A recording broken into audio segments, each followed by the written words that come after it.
Hi hello good morning. അപ്പോൾ ഇന്ന് Sunday ഒരു മോർണിംഗ് വീഡിയോ ആയാലോ.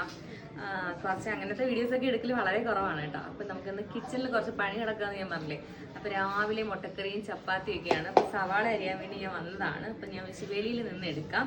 അപ്പോൾ എനിക്ക് കട്ടിംഗ് ബോർഡ് വെച്ച് സവാള അരിയുന്നതിനേക്കാൾ ഭയങ്കര ഇഷ്ടമാണ് കയ്യിൽ വെച്ചിട്ട് ഇങ്ങനെ അരിയുന്നത്. ഇവിടെ കട്ടിംഗ് ബോർഡ് ഇല്ല. ഇവിടെ ചെയ്താത്തൊക്കെ വന്നിരുന്നാലും ഉമ്മ വന്നാലും ഒക്കെ ചോദിക്കാറുണ്ട് തൊണ്ടവേന കട്ടിംഗ് ബോർഡ് ഇല്ലേ എന്നുള്ളത്. അപ്പം ഞാൻ ഫ്ലിപ്കാർട്ടിൽ നിന്ന് ഒരു കട്ടിംഗ് ബോർഡ് വാങ്ങിച്ചിട്ടുണ്ട്. അപ്പം ഇന്ന് എന്തായാലും ലിങ്ക് കൊടുക്കണമല്ലോ.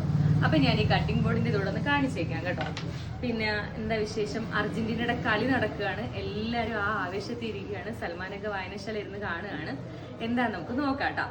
നമ്മുടെ ഈ കട്ടിംഗ് ബോർഡ് ഉണ്ടല്ലോ അത്യാവശ്യം നല്ല ക്വാളിറ്റി ഉണ്ട്. ഇതിന് നല്ല റേറ്റ് കുറവാണ്. ഞാനിത് ഫ്ലിപ്കാർട്ടിൽ നിന്ന് വാങ്ങിച്ചപ്പോൾ വെറും 145 രൂപ മാത്രമേ ഉണ്ടായിരുന്നുള്ളൂ കേട്ടോ.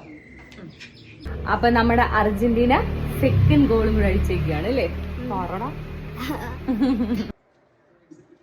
കളി ഇങ്ങനെ തകർത്ത് കിടക്കുകയാണ്. നമുക്കിനി അകത്തോട്ട് പോയിട്ട് കറി വെക്കാം. കിച്ചണി നല്ല ഇരുട്ട്, അതുകൊണ്ടാട്ടോ. അപ്പൊ നമ്മുടെ മെസ്സി സെമി ഫൈനലിൽ കയറിയൊക്കെയാണ്. വായും തുറന്ന് ഒരുത്തിരിക്കുന്നുണ്ട്. എന്തുവാടാ വായും തുറന്നിരിക്കുന്നത്? ഇവിടെ ഒരു പോർച്ചുഗലുണ്ട് കേട്ടോ. അവനിക്ക് സഹിക്കാൻ പറ്റുന്നില്ല എന്ന് മെസ്സിയുടെ ഗോൾ അടിക്കുന്നുണ്ട്. അവൻ അവിടെ പോയി കളി കാണണമെന്ന് പറഞ്ഞിട്ട് ഇവിടെ വന്നിരുന്ന് കളി കണ്ട് സഹിക്കാൻ പറ്റുന്നില്ല. അയ്യേ ഞങ്ങള് ജയിച്ചേ.